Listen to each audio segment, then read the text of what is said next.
Hey guys, and welcome back to yet another episode. On today's show, we're going to be taking a look at a weird one, but a pretty cool game on the Sega Genesis called Todd's Adventures in Slime World, brought to us in 1991 by Epix and published by Renovation Products. Todd's Adventures in Slime World can be kind of a difficult game to classify since it really doesn't adhere to any one specific genre. The thing is, there are actually 7 different levels to the game, but instead of regular stages like any normal action game, each one has its own custom rule set and theme. The different ones are Easy, Exploration, Action, Logic, Suspense, and Arcade, which is by far the hardest of the 7 since each time you die you have to restart from the very beginning. Each one of the other modes will let you restart within that stage.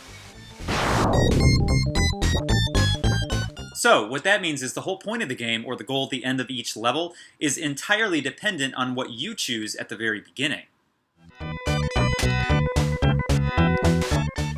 If you're looking for a more relaxed experience, Easy is the way to go.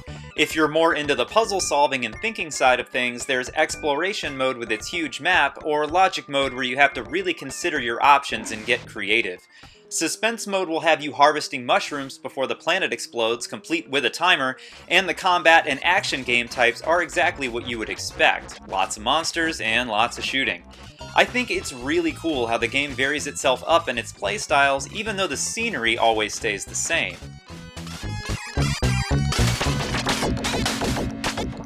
Todd's Adventures in Slime World is not an easy game by any means. It will challenge you, but luckily Todd does have some tools in his arsenal to help even out the odds a bit. You've got a water cannon that will lay waste to pretty much any slime monster you encounter, but be careful. When they explode, they also spray slime everywhere that can get stuck to you and do damage over time. To combat this, hit up a pool of water and wash it all off. Alternatively, you can pick up gems that will heal you for a bit or shield you from damage entirely.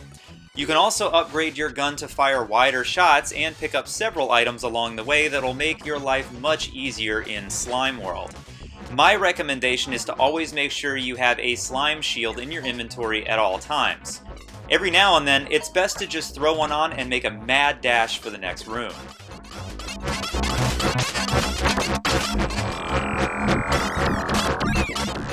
Graphically, it ain't the prettiest, but it is passable.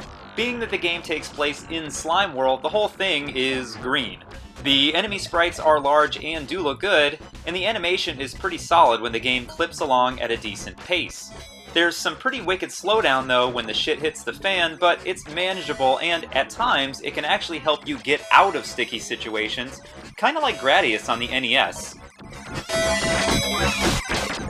You know, come to think of it, I might be the first person in history to compare Gradius to Todd's Adventures in Slime World.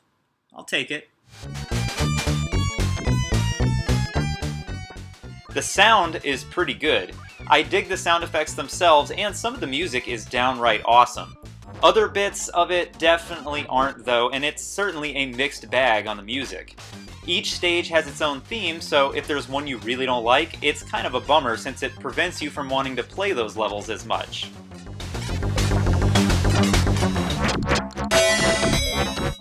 The controls work out much better than it may look from watching this footage. It looks kind of slow and sluggish, and it is to a degree, but it feels right. Todd controls just how you would expect him to, and navigating Slime World can be done with relative ease. I was honestly surprised by how well the game played, so no real complaints on that front. To wrap up, Todd's Adventures in Slime World is a fun game that's not really like a lot of other games on the Genesis and definitely stands out. The good news here is that it's still reasonably priced in 2017, commanding an average of about $10 or so online, making it a pretty painless addition to any Sega Genesis collection.